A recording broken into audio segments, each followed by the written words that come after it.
দেখুন, অনেক সময় দেখা যায় আপনার নিজেরই কোনো আত্মীয় ধরুন মাসি, পিসি, ননদ, নন্দাই, কাকা, কাকিমা অজানা কেউ আপনার বাড়িতে এসেছে বা দূর সম্পর্কের কোনো আত্মীয়স্বজন হতে পারে। বহুদিন পর আপনার সঙ্গে দেখা করতে এসেছে।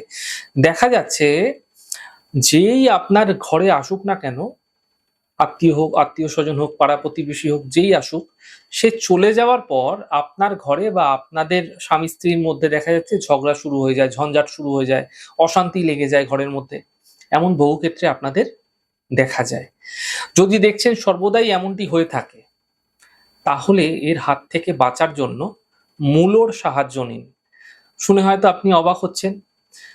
দেখুন, রূপ চতুর্দশী যেদিনকে থাকবে অর্থাৎ যেদিনকে ন ন মানে নরক চতুর্দশী যেদিনকে বলা হয়, সেই দিন ৯ টি মূলো আপনারা নিয়ে নেবেন। ৯ টি মূলো নিয়ে সন্ধ্যাকালে ৫টা বেজে ৮ মিনিট থেকে, মাথায় রাখুন সময়টা, ৫টা বেজে ৮ মিনিট থেকে ৬টা বেজে ৪১ মিনিট এর মধ্যে আপনারা যেকোনো মন্দিরে, যেকোনো দরিদ্র মানুষকে বা কোনো ব্রাহ্মণ মানুষকে, যাকে যেভাবে পারবেন দান করুন।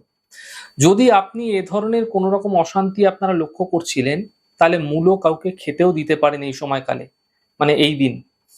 কোনো গরিবকে দান করুন, মন্দিরে দিন, গৃহে কোনো ঝঞ্ঝাট ঝামেলা যেগুলি রয়েছে সেগুলি থেকে মুক্তি মিলবে। আত্মীয়স্বজন চলে যাওয়ার পরে যে খারাপ প্রভাব তৈরি হয়, যে ঝঞ্ঝাট অশান্তি তৈরি হয়, আপনার জীবনে যেগুলি এই সমস্যা সহজে চলে আসছিল, সেগুলি দ্রুত দূর হতে দেখতে পাবেন। এই ছোট্ট প্রক্রিয়া করুন, চমৎকারভাবে আপনারা দেখবেন আপনাদের এই সমস্যা নিমেষের মধ্যে দূর হয়ে যাচ্ছে।